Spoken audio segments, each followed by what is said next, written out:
Ideja da čovjek ne živi samo jednom, već da prolazi kroz nizove reinkarnacija, stara je koliko i čovječanstvo. S vremenom iz nekih je religija nestala, a razvoj suvremene materialističke paradigme svakako nije pogodovao ideji da se uvijek iznova rađamo i kao bića prolazimo kroz cikluse života.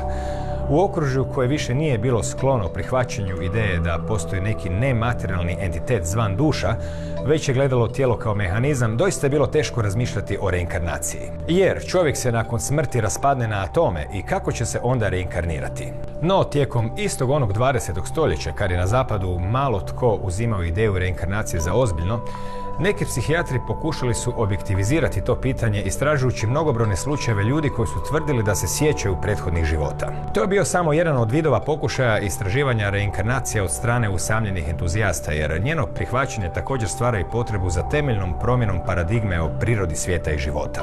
O tome tko je, kada, kako i iz kojeg kuta pristupao zagonetke reinkarnacije razgovarat ćemo ovdje. Na rubu znanosti.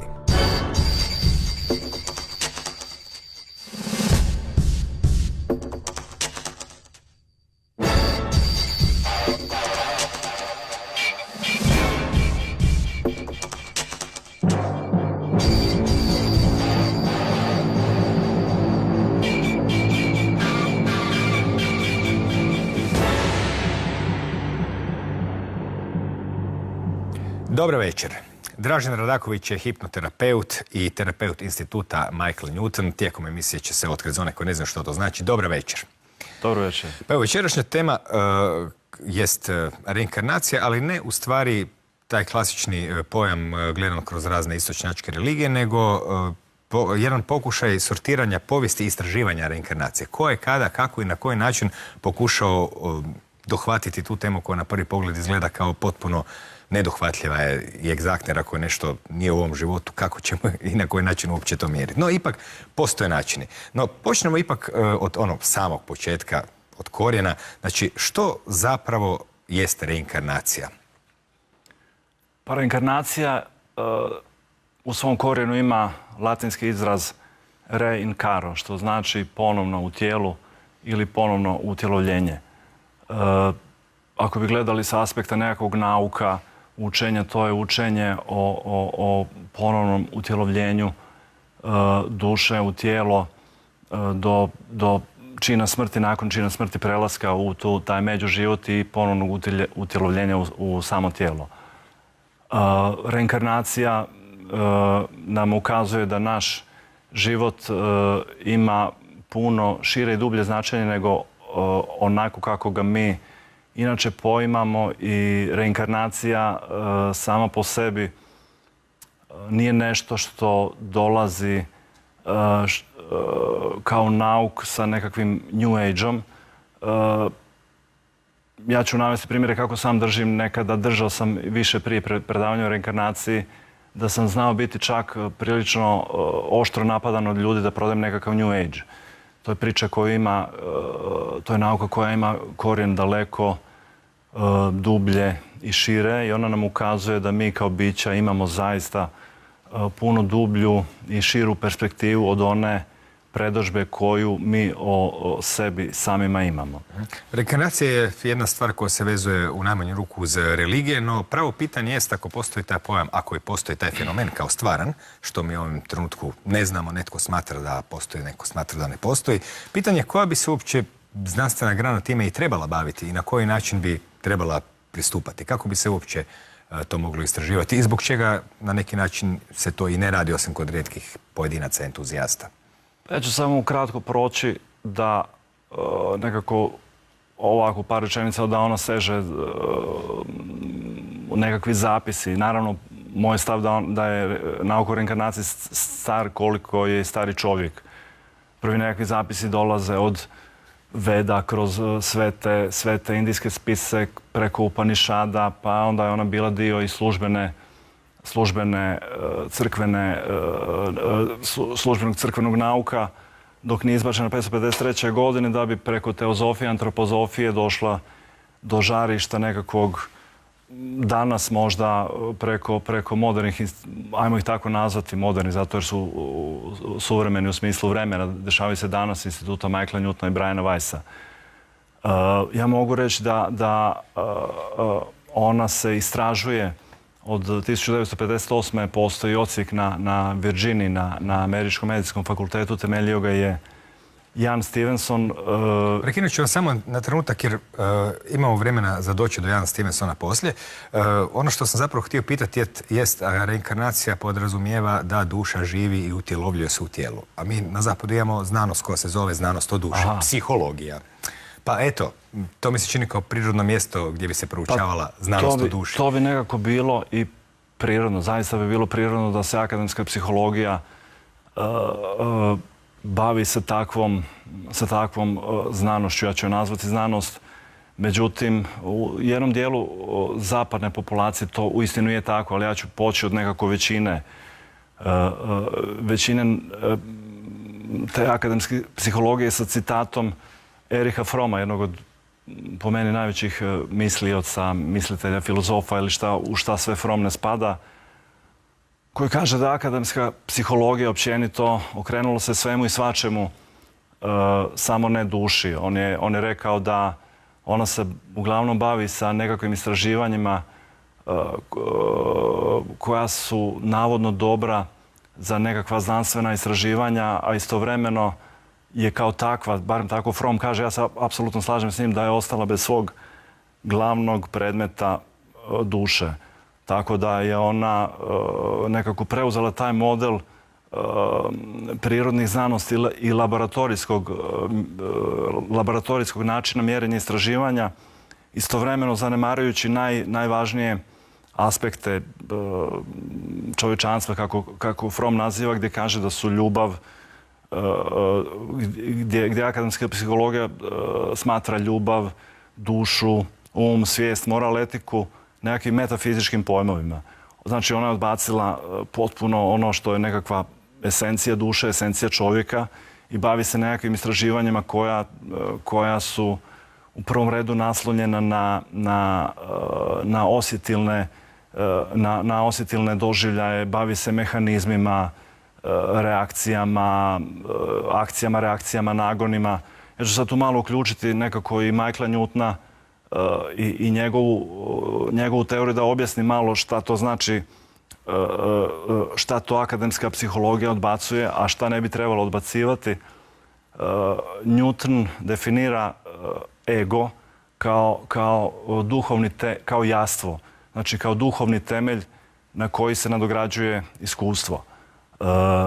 Ono što današnja nekakva akademska psihologija odbacuje je bavljenje sa tim. Ako ćemo reći da je ego tu negdje, da je to temelj, duhovni temelj jastva nadograđen iskustvom, ona se bavi sa, recimo, stvarima na ovoj strani, a to su tih 5 osjetila. Znači, ona se bavi sa ovim egom koji ima egom mozga koji doživljava svijet kroz 5 osjetila. I ona se tu bavi sa tim istraživanjima nagona, akcija, reakcija, potpuno na neki način možda čak i manje bitnim stvarima.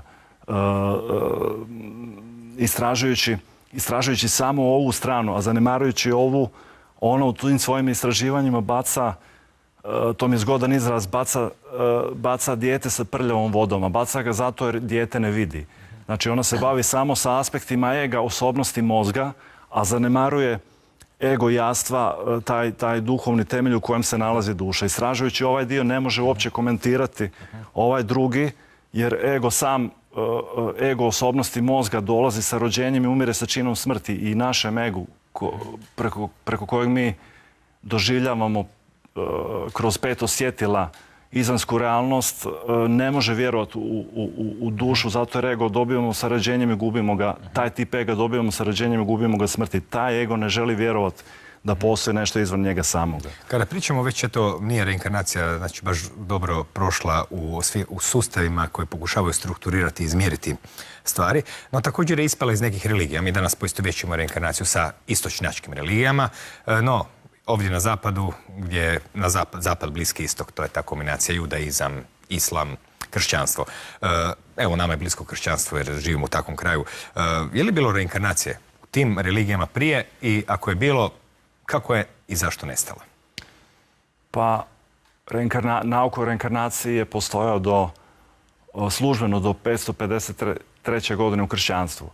Zanimljiva je priča kako je nauka o reinkarnaciji općenito izbačen iz službene religije.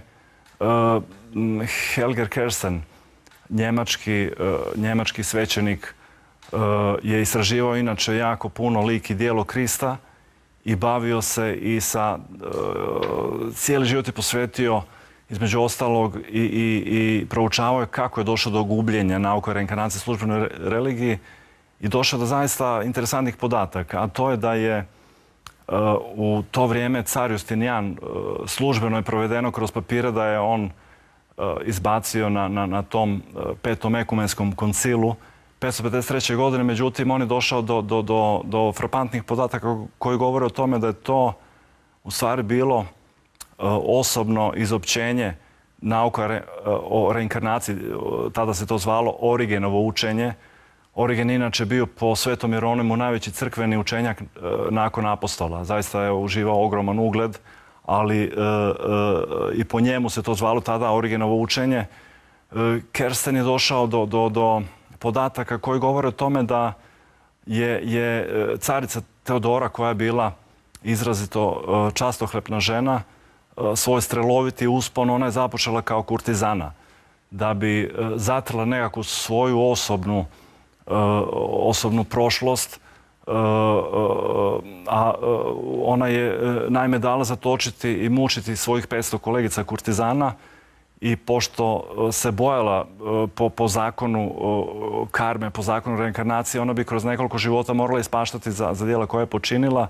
Jednostavno je odlučila, misleći da može mijenjati karmičke zakone koji nisu u domeni čovjeka, pokušavajući zatrti svoju prošlost, izvršila pritisak tada na papu Vigiliusa, kojem je ona pomogla da postane papa 537. godine, pa je 543. godine najprije na sinodu Istočne crkve već car Justinijan na nagovor svoje žene nagovijestio da će ukinuti Origenovo učenje o prošlim životima, da bi zaista 553. godine sazvao taj ekumenski koncil za koji nije imao dovoljan broj poglavara, nije imao dovoljan broj ovih zapadnih crkvenih vjerodostojnika. Da. Od 165 njih koliko je bilo na tom koncilu koji de facto nije ni održan, samo 12 je bilo poglavara Latinske crkve. Ovi ostali su svi odbili doći. Tada se on poslužio nekim trikom kojim se danas služe političari, da je dovukao najveći broj istočnih bizantskih crkvenih vjerodostojnika i oni su bili u vazalskom odnosu, jednostavno su pristali, nisu mogli reći ne, pristali su, potpisali su njegovo osobno izopćenje takvog nauka koji je tek naknadno proveden kroz papire da je održan, a čak i papa Vigilius je naknadno potpisao taj papir da se nauka o reinkarnaciji izbacuje iz službenog nauka, ali i to čak samo kao poglavar Latinske crkve. Drugim riječima, da je jedna osoba imala drugačija stremljenja ili tako, možda bi se danas bavili reinkarnacijom u crkvi. U svakom slučaju, pogledamo sada novije vrijeme, znači negdje u 19. stoljeću kada dolazi u Engleskoj pogotovo i drugdje i u Francuskoj popularno vrijeme okultizma, prizivanja duhova, spiritizma, kada su se mnogi poznati fizičari, kemičari, William Crookes i drugi bavili tim stvarima, tu kroz teozofiju počne opet sa istoka, kreće nekakva metafizičke priče o reinkarnaciji i slično. No, u stvari, prava neka istraživanja i naslučivanja nas vode do Raymonda Moodyja, pionira, psihijatra koji je u stvari prvi skovao pojam iskustvo blisko smrti i uočio neke zajedničke poveznice kod ljudi koji umiru. On se susreo sa mogućnostima prošlog života, međutim, više ih je promatrao u terapeutske svrhe nego da ga je zanimalo da sad promijeni paradigmu svijeta. Kako je bilo njegovo pragmatično viđenje, uporabna vrijednost ideje i mogućnosti prošlih života, s obzirom da je primijetio da se njegovi neki od pacijenata kao prisjećaju nekih stvari? Da, Raymond Moody bi spadao nekakve pionire istraživanja na tom području i mogu reći da je nekako ispočetka on je govorio da su to stvari koje reinkarnacija kao nauk, kao model funkcioniranja duše čovjeka, on je to nekako najprije govorio da ne zna da li je ili nije, ali mu je bilo bitno u terapiji da djeluje. Ono što je u zadnje vrijeme neosporno više u njegovom poimanju svijeta, njegovom poimanju duše čovjeka, psihe, uma, on više uopće ne dvoji. Znači on je sam, nakon što je imao nekakve sumnje, sam se podvrgnuo nekakvim hipnotskim seansama u kojima je sam ispričao svojih 9 života od toga kako je, ne znam, u Rimu bio jednom bačen lavovima, drugi put je bio aristokrata, kako je jednom umro od gladi. Nabrojao svojih 9 života i počeo je raditi. Naime, njemu se to dešavalo nekako simultano i sa tim Near Death Experience, po čemu je on najprije bio poznat. Pa je onda počeo jednostavno istraživati i ostale ljude koji su doživljavali takva iskustva, počeo je s njima sam provoditi hipnotske seanse u kojima danas nesporno tvrdi da reinkarnacija kao nauk, kao model funkcioniranja duše je nesporan i tako nekako... No, ispočetka zapravo, sjećam se primjera iz jedne knjige čovjeka koji je došao kod njega baš zbog toga jer imao psihološke probleme. Kad god mu se auto pokvario, on bi, kako bi se reklo, podivljao. I došao je rješavati taj problem da bi se kroz nekakvu seansu zaključio, došlo do neke priče, da li je to bilo njegovo pravo sjećanje, lažno interpretacija, da on izgorio kao tenkist u Drugom svjetskom ratu i nakon što je on doživio i shvatio da je to bio neki njegov prethodni život, ove problemi su zapravo nestali, na što je Raymond Moody rekao, ne znam je li on bio tenkist ili nije bio tenkist, ali je pomoglo. Tako da je to bio zapravo, početak je u stvari reinkarnacije bio tamo gdje i danas se ona nalazi, a to je opet u terapeutske svrhe. Da, i on je kasnije jako puno sličnih primjera i ispričao i napisao u knjigama od toga, ne znam kako je žena koja se imala ogromnu fobiju, patološki strah od vatre, kako je s njom napravio seansu da je bila spaljena na lomači, od jedne žene koja je imala astmatičke napadaje za koji nije bilo nikakvog realnog medicinskog uzroka, da je u životu ispričala kako je bila udavljena od ne znam, ljubavnika, muža ili nekoga, pa spominje tako. Onda ono što je Raymond nekako obogatio, donio novu dimenziju u istraživanju, on je prvi pisao o tome, o ksenoglosiji, mogućnosti da se govori strani jezik bez da ga se prije učilo. Pa navodi primjer nekoga klijenta sa kojim je napravio seansu prošlog života koji je pričao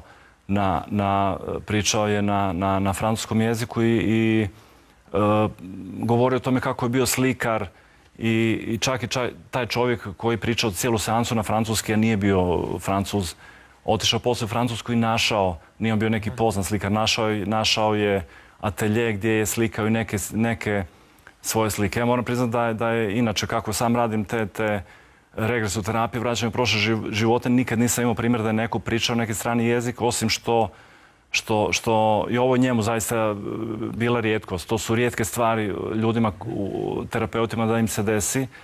Ali svakako i ja imam to iskustvo kad ljudi pričaju da govore ili engleski ili njemački ili nekakav arhaičan jezik, to nije nešto neobičajno, ali da neko baš priča tečno, da na samoj seansi to je zaista rijetkost. On je onda još je unio on je prvi unio taj pojam hipnagogije, stanje između jave i sna, tako nekako. Prvi je počeo pobijati, što je isto dobro, nekakve priče koje su zaista vrlo rijetke, kriptomnezije, izmišljanje nekakvih priča koje daju ljudi koji su fascinirani likom, ne znam, Kleopatre, Napoleona. Da, uvijek je bilo zanimljivo kako puno ljudi su bili Napoleona. Slično.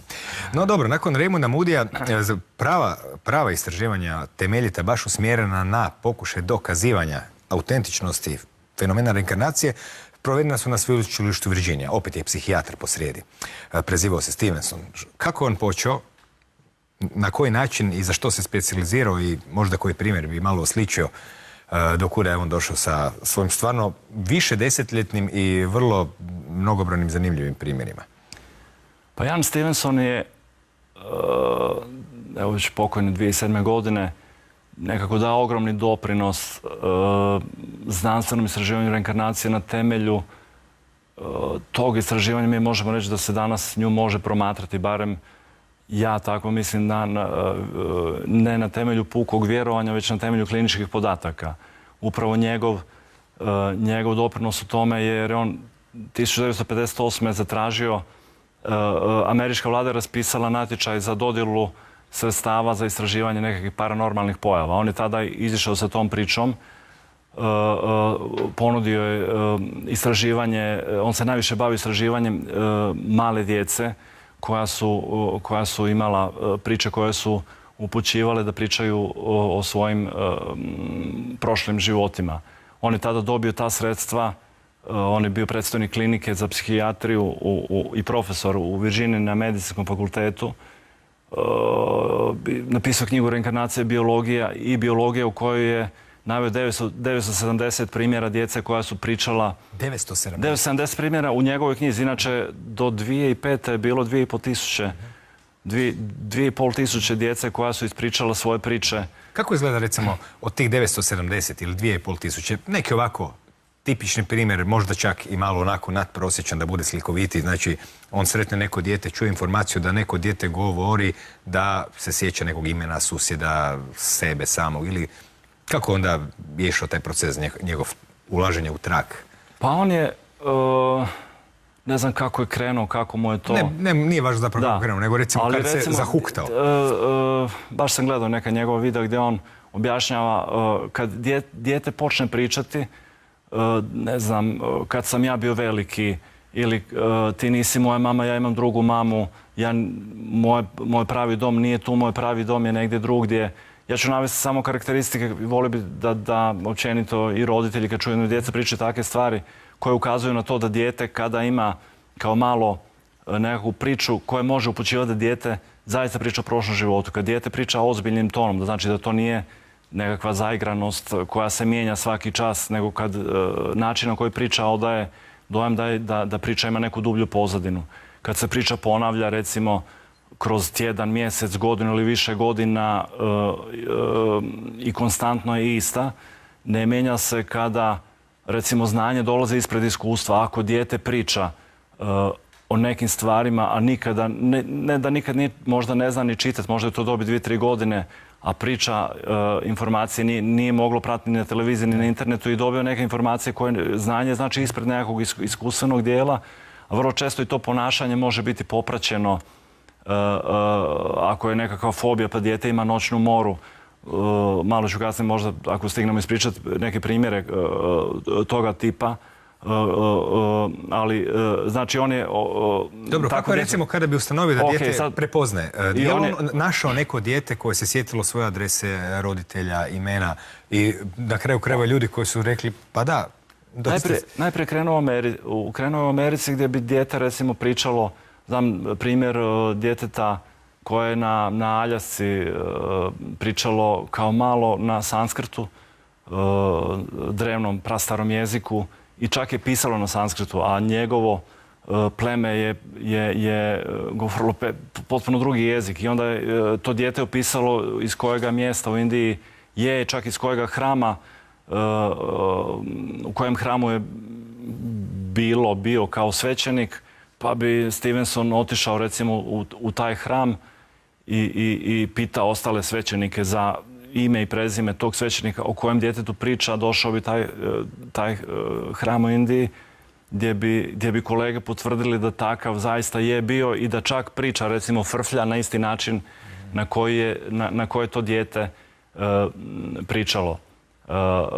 Recimo, on je jako bazirao svoje radove na to kad bi djeca pričala da su imale traume smrti i opisivao, on je po znakovima prepoznavanja, ožiljci, tjelesni nedostaci, mane, i ako bi dijete opisivalo način na koji je ubijeno u prošlom životu, pa bi pokazalo neku ranu na glavi gdje bi postojao ožiljak sa rođenjem i ispričalo priču koja je, znam da je imao jedan primjer jednog dječaka koji je rekao da je bio seoski učitelj 80 km dalje, da su ga presreli neki razbojnici, pucali mu u glavu i onda je on sa tim djetetom išao u to selo gdje bi on kao mali dječak opisivao odraslim ljudima, to je tako znalo biti smiješno, gdje malo dijete opisuje ti si odraslom čovjeku, ti si moj sin, ti si moja sestra, ti si moja žena, malo dijete odraslim ljudima. Znači on imao, recimo konkretno taj primjer, čovjek je...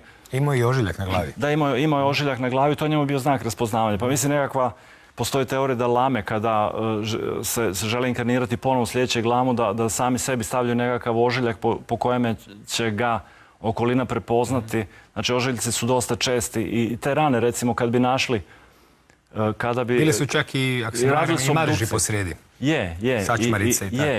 I oni su, kako su znali doći do rađene su obdukcije na nekim ubijenim ljudima gdje su točno slike prostrelnih rana bile identične mjestima na kojem bi recimo taj klinac imao taj ožiljak na glavi, identičan slici kako je propucan prije možda, ne znam, 10, 15, 20 godina. Ovisi koliko je bio u tom prostoru. Dobro, mislim, Stevenson je, mora se reći, napravio stvarno, kako bi se reklo, lavovski posao, ulaženje u trag i ožiljcima i biografijama i na kraju odlazak u sva ta mjesta i sa djecom iz drugog dijela svijeta koja su ponekad išla s njim i pokazivala šta se zbivalo. Njega je naslijedio Jan Tucker koji je zapravo nastavio se baviti primarno djecom. Je li tu došlo do nekih promjena, pomaka ili je to ostalo utabana staza? Da li sa Janom Tuckerom, nasljednikom psihijatra Jana Stevensona, dolaze opet neki dobri primjeri? Pa, ja bi se usudio reći da su primjeri toliko fascinantni i bolji zbog lakše mogućnosti praćenja. Danas imamo takvu tehnologiju, mogućnost praćenja pojedinih slučajeva, lakše se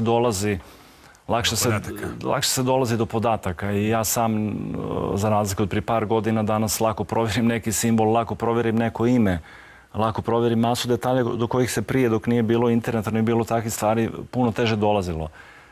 Samo bi kratko se vratio na Stevensona i čini mi se jako bitnim, a odnosi se naravno i na Tuckera, na njegovu djelatnost. A to je, baš sam gledao juče jedan video o Stevensonom i gledao sam na nekim našim portalima te prikaze slučajeva djece koja su pričala o svojim prošlim životima, koji su zaista fascinantni. Toga danas ima jako puno. I nekako mi se čini jako važnim, gdje sam i gledao ispod Stevensona dolje na komentarima kad su se roditelji javljali i pročitavši takve članke, gledajući takav videa, izražavajući žaljenje zbog toga što su djeci koja su pričala takve stvari tjednima, mjesecima, godinama, na neki način su ih možda čak fizički kažnjavali, vodili su ih psiholozima jer su se sramili oni da djeca pričaju takve priče. Čak sam to gledao na Stevensonu na forumu, ali sam vidio i na našim nekim portalima gdje su ljudi iz Hrvatske komentirali ili da su oni kao djeca imali takve priče pa su ih roditelji zašamarali, nisu im dali da o tome pričaju, ili su to činili svojoj djeci i danas zaista izražavaju žaljenje. Zato nekako voli bi, ako neko od roditelja ovo gleda, da zaista reagira u smjeru da to dopusti, da dijete priča. Inače, takva sjećanja se javlja djeci u nekakvom periodu 2,5-3 godine, ona traje do 6-7 godina. Ona nakon 6-7 godina i da su najživlja, najvjerodostojnija, ona nakon 7 godina nestaje. Dijete neće ostati opterećeno iza 7 godina. Opasnosti. Nema nikakve opasnosti. Samo treba pustiti i ne znam, ako neko baš ima takvu priču, može čak meni poslati mail, volio bi da jer takvih priča vidim da ima i kod nas dosta. Vratit ću se sad na Tuckera. Tucker je nastavio, mislim da je preuzeo taj odjel 2005. godine i na jednak način on, potpuno identičan način radi. On je bio Stevensonov asistent. Naravno, nakon Stevensonovog umirovljenja, sada i smrti, on je preuzeo taj odjel i on zaista ima toliko fascinantnih primjera. Ja bih ispričao nekako primjer Jamesa Leiningera, djeteta u Luizijani koji, naravno da je Tucker pratio, da je Tucker pratio cijeli slučaj, ali taj slučaj je bio popraćen od strane velikog broja mainstream medija u Americi, gdje je klinac od 2 godine, čak su i snimci slikali su svoje dijete kako klinac od 2 godine ide kroz hangar kroz hangar i priča o svim modelima aviona kao da jednostavno zna svaki model aviona, zna svaku sitnicu u motoru, znao je kao da je se bavio s avionima i klinac je kako su oni uopće došli da dijete odvedu u hangar jer je on imao noćne more. Imao je noćne more da pada i da pada i pogiba u avionu.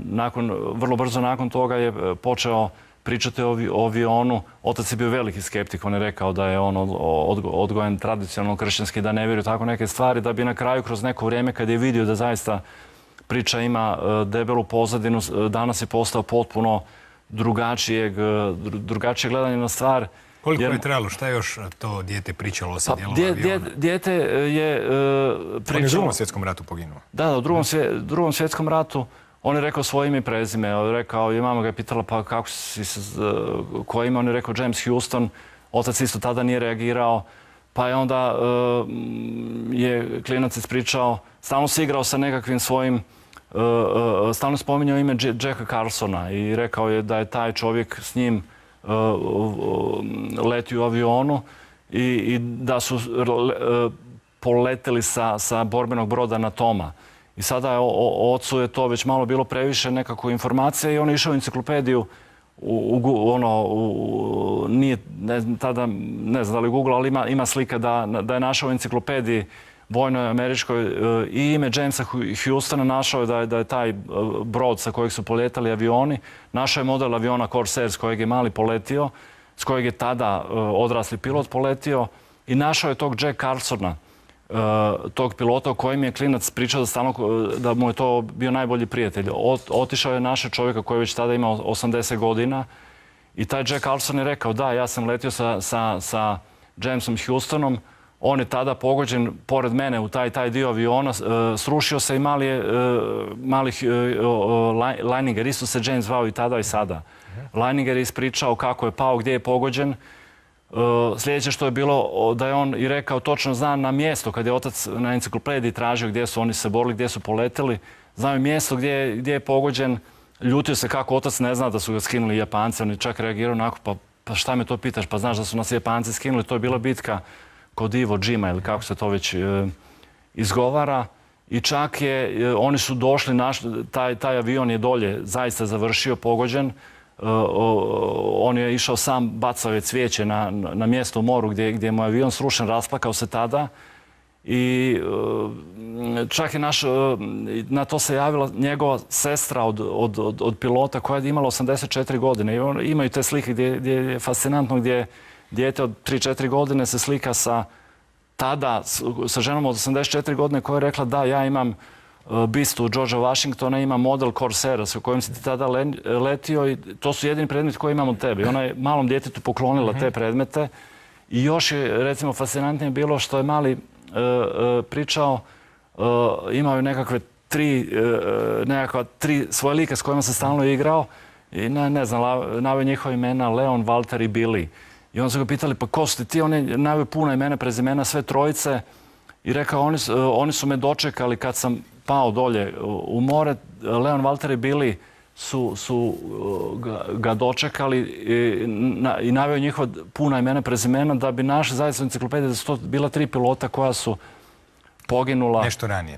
Nešto prije njega, oni su ga dočekali i preveli u Dobro, u svom slučaju takvih primjera ima još, ovo je fascinantan primjer i ima još u njemu detalja, ali da nas vrijeme ne prevari. Sljedeći korak, rekao bih, napredak u istraživanju reinkarnacije opet pripada, naravno, u ovom slučaju stalno pričamo o psihijatrima jer su oni ti koji se bave i psihom i hipnozama i slično. Konkretno, institut Michaela Newtona, na kojem ste se i vi školovali, zapravo koji se i bavi onim što se zove iskustvo ili sjećanje života ili prostora ili vremena, života između života, da tako kažemo. Drugim riječima, kroz ove prije regresije se događalo da se ljudi sjete prošlog života. U slučaju Michaela Newtona, njegove knjige Sudbine duše i druge postoji kod nas objavljene, bilo je zapravo nekako ustanovljeno da se ljudi sjećaju onog što se zbivalo nakon što umru, a prije nego što se opet rode. Pa Kako je Michael Newton do toga došao i koji bi bili ukratko njegovi, rekao bih, zaključci po pitanju reinkarnacije, gdje se otišlo još i malo dublje od ovih prethodnika koji su eto konstatirali da ona postoji? Pa Michael je utoliko išao dublje, usudio bi se reći dublje u odnosu na Stevensona i na Tuckera danas, utoliko što se on bavio tim razdobljem, životom između života. On je spontano došao do takvih saznanja i on, kao i recimo Brian Weiss, kao neko drugo ime danas najpoznatije, oni su bili psihijatri klasično educirani, školovani sa ogromnim znanjem i hipnoze, certificirani i hipnoterapeuti, i počelo se dešavati jednostavno da su ljudi radeći neke fobije, radeći sa ljudima fobije, ulazili u neka stanja i pričali priče kojem se nisu uklapale u ništa što su do tada u službenoj psihijatri radili. I onda su jednostavno, Michael je, pričat ću za Michaela, pošto znam za njega, ali znam da i Brian Weiss na isti način nekako došao do tih spoznaja. Onda su nekako, s obzirom da su radili sa tisućama ljudi, kad su se priče počele na neki način ponavljati ili kad su počele dobivati zajedničke nazivnike u nekim formama i sadržajima koje su te fobije ili situacije koje su ljudi pokušavali riješiti, kad su naše zajedničke nazive, put kojim se sve to dešava, jednostavno su povezali, shvatili da ono što sam rekao, da je reinkarnacija... Možete li ukratko reći koji su to zajednički nazivnici? Pa zajednički nazivnici, reći ono što je mainstream, iako to ne volim jer i sam radim takve seanse, pa nekako ne volim, jer ispadne ako pričam da je to da ću obećati ljudima da će sve to proći. Ali recimo sad ću reći nekakvu mainstream situaciju šta se dešava nakon što čovjek pređe u tom određenom broju regresija koje su iznjedrile određeni broj zajedničkih elemenata. A to je recimo da se uvijek nakon samog čina smrti dešava, najčešće nakon samog čina smrti događa to da dušu dočekuje vodič koji je tada vodi kroz većinu, ako ne cijeli međuživot. To je uistinu u najvećem broju slučajeva. Samo ću kratko reći da je iznimka ukoliko je duša radila jako čovjekova osobnost u nekakvoj kombinaciji sa dušom, ukoliko je čovjek radio jako loše stvari, tada moguće da ima neki strah od odlaska pred sud, pred vijeće staraca, pa moguće da pobjegne vodiču, da ostane u tom nekakvom ambisu, da se želi vraćati. Dobro, ostanemo kod vodiča, kod ovih normalnih. Vodič ga vodi gdje? Vodič ga vodi ili do primarne skupine duša. To su duše koje dočekuju, broj tih duša može varirati od 2, 3 do, ne znam, 10, 15, 20. Ili ga vodi do primarne skupine duša, ili ako je bila jako traumatična smrt, ovo isto jako po učestalosti jednako, recimo, ako je bila jako traumatična smrt, ili opterećena karma kroz sam život, moguće je da duša ide u prostoriju za regeneraciju. Ta prostorija može biti zaista neka prostorija, može biti neka priroda, može biti nekakav slap. To su u stvari sve simbolički prikazi kako svijet to prikazuje u skladu s onim što nama peto svjetilo omogućava. Ta primarna skupina duša su zapravo neke duše koje cijelo vrijeme međusobno sudjeluju u tim životima. Oni su nekako isti razred. Moguće, recimo da, vrlo često to jesu isti razred razvijenosti duša. Zna se dogoditi da bude neko u toj primarnoj skupini duša koga klijent u tom trenu, kad dođe do primarne skupine duša, vrlo često to jesu ljudi iz nekakve bližeg čovjekovog okruženja. Međutim, vrlo često se zna da ne prepoznaju neku dušu, da je neka duša potpuno stranac. Možda je to duša koja tek čovjeka čeka u budućnosti koju tek treba upoznati. Da li je životni partner, da li neki poslovni partner. Znači, nije to pravilo da su duše baš sve poznate, a s druge strane i ove ljudi sa kojima jesmo okruženi vrlo često i ne moraju biti tamo jer nisu svi ljudi sa kojima smo okruženi nekako na istom nivou. Dobro, ima tu još nekoliko detalja bilo koje, ja ih se osobno sjećam, primjerice, ne da se sjećam između života, nego ovako iz knjiga, primjerice situacije u kojima opet duša prema tim regresijama koje je Mark Newton radio, bira neki novi život, gleda scenarije. Da, imamo recimo i za primarne skupine duša, česta instanca je to vijeće staraca. To je taj sud i vijeće staraca su najviše, ajmo tako nazvat, moguće tijelo u toj duhovnoj hijerarhiji. I ako postoji nekakav strah duše od nekakve kazne ili za sljedeću inkarnaciju ili jednostavno zbog nečega, nečiste savjesti, on ne postoji ni prema vodiču, ni prema skupini duša, ni prema ulasku u eventualno neku knjižnicu, što se zna dogoditi. Vrlo rijetko se desi da barem na seansama, da se uspije doći u Akaša knjižnicu.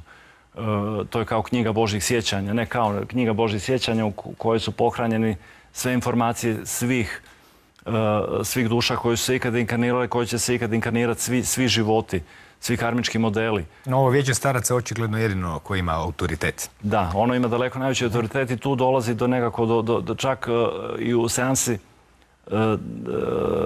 klijenti kada prate svoj put duše, tu osjećaju najveće strahopoštovanje, čak, neću reći da se osjećaju strah, ali osjećaju šta će sada biti.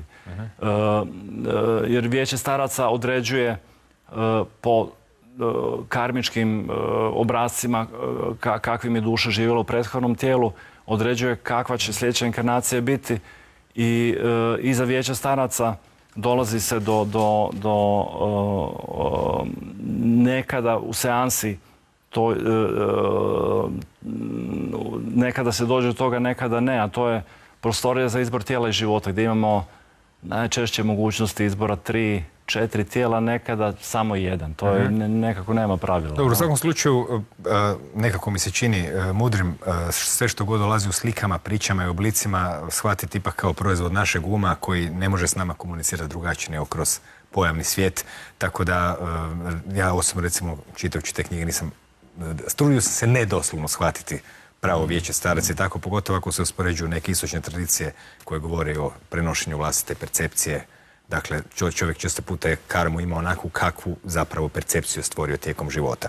No, da u ovih zadnjih par minuta nam u potpunosti ne pobjegnu, bilo bi zanimljivo reći kakva je stanje regresoterapije ili njena prihvaćenost danas u svijetu, s obzirom da se regresoterapija uglavnom odnosi na prošle živote ili stanje između tih života. Pa kako se danas u svijetu, u kojoj mjeri je uznapredovalo recimo liječenje pomoću takvih metoda? Jesu li rađeni istraživanja učinaka takvih liječenja i slično? Znači, to bi bio na neki način, reklo bi se, liječenje reinkarnacijom, ako ćemo malo ovako fleksibilnije to nazvati. Pa ipak to bi bilo, znači, dio ove naše pričice o povijesti istraživanja reinkarnacije. Ovako, 2012. kad sam bio na Newton institutu u Engleskoj, tada znam da je Nizozemska uvela liječenje, kako se vi nazvali liječenje reinkarnacijom, liječenje regresoterapijom. Na prvu sam i ja pomislio kao bogata država, pa si može dozvoliti da se baci koja kinta na nešto što možda nije državi isplativo, leto, možda neko s tim neki novac, kako se popularno kaže, pere. Međutim, baš sam našao u zapisima Raymonda Moodyja da to uopće nije tako. Znači, Nizozemska je tada, ja vjerujem da danas, nisam provjeravao, vjerujem da danas Nizozemska više nije jedina država koja pomoću zdravstvenog osiguranja, u kojoj se pomoću zdravstvenog osiguranja može doći do termina za regresoterapiju. Znači, većina zdravstvenih osiguranja pokrivala je tada. Danas vjerujem da se to proširilo još na sigurno neke države. Naime, Raymond Moody napisao, osvrćući se na Nizozemsku, da to uopće nije hir bogate države, nego da su oni napravili istraživanje u kojem su odlučili vidjeti kako ljudi koji imaju pojedine tjeskobe, depresije, sve što spada u neku psihosomatiku. Oni su odlučili napraviti test na ogromnom broju ljudi gdje bi slali jedne kod ljudi koji rade regresoterapiju i kod drugih ljudi koji rade klasičnu psihijatriju, psihofarmakologiju. Naravno da su oni testirali koliko košta ovo, koliko košta ono, koliko se kod jednih smanjuje bolovanje, koliko se kod drugih smanjuje ili ne smanjuje bolovanje. Pa su testirali koliko broj ljudi se izliječi potpuno djelomično kod jednih i kod drugih. Naravno, prateći te podatke iz čiste ekonomske isplativosti, nikakvog hira i pranja novaca, oni su došli do zaključka da je ova priča sa regresoterapijom, reinkarnacijom dosta neusporedivo, u stvari jeftinija, da su rezultati povratka ljudi na radna mjesta bili daleko veći, broj izliječenih veći, broj djelomično izliječenih veći. Jednostavno su uzeli ekonomsku računicu, to nas košta toliko, ovo nas košta toliko, daleko nam se više isplati ulagati u regresoterapiju i to su isključivo, znači, zbog čistog ekonomskog računa uvrstili u službenu medicinu. To se dosta zapravo često događa, kao što kaže jedna rečenica, ovo radi u praksi, pitanje je radili u teoriji. Događa se da neke stvari uđu na mala vrata, primjerice akupunktura je priznata od Svjetske zdravstvene organizacije, ali ideja da postoji ki ili či baš i nije, mada se akupunktura zapravo bavi kijem ili čijem, pa se može reći da oni jesu priznati, ali ovako indirektno. Slično mi se čini da se zbiva sa regresoterapijom. Evo, ovih zadnjih koju minutu, možda još da se zapitamo i ključno pitanje, kad smo već pričali o povijesti istraživanja reinkarnacije, pa čak i nekim dijelovima mehanizama, o tome se može i više pričati. Čemu služi reinkarnacija? Mislite čemu? Da, mislim, u čemu služi reinkarnacija, zbog čega se, eto, vidjeli smo da postoje značajne indicije da se ljudi zaista reinkarniraju iz života u život i tako dalje, ne? Pa, koja bi bila svrha toga? Pa svrha reinkarnacije i nauka reinkarnaciji ja bi povezao nekako sa karmom. Ona je meni neodvojiva. Karma je besmislena bez reinkarnacije, reinkarnacija je besmislena bez karme. Proučavanje nauke o reinkarnaciji ili bavljenje individue sam sa svojim prošlim životima, sa svojim reinkarnacijama. Ne moram govoriti samo o nekoj terapijske svrhe, nego općenito ako čovjek sam želi u sebi istraživati prošle živote, mehanizmi samohipnotski ili drugi oblici istraživanja reinkarnacije na samom sebi, zaista ih je u današnjem svijetu bezbroj. Pomoću reinkarnacije mi možemo, recimo, doći do spoznati ako imamo neke strahove, a nemamo realne uzroke u vanjskoj realnosti, možemo doći do toga zašto imamo te strahove. Ako istražimo neke svoje prošle živote i vidimo možda neka zanimanja kojima smo se bavili, možda nam to može biti čak putokaz. Da vi zapravo pričate o praktičnoj strani, a ne toliko o samom mehanizmu karme i reinkarnacije, koji je u stvari osnovni pokretač tih događaja. Pa recimo, možemo reći da je naš sadašnji rezultat, naš sadašnji život smo stvorili sa svojim djelima u prošlosti, kao što sa onim što činimo sada stvaramo svoju budućnost. To je nekakav princip karme. Karma je, sama karma dolazi od sanskrtske riječi karma, što znači djelovanje i to je... Pomalo nalik svakodnevnom životu. Kako si tako ćeš žeti. Da, ona je u stvari zakon. Ona nije, neko zna reći kao karma, to je kazna. Ne, karma je, najpreciznije bi bila posljedica. Ako smo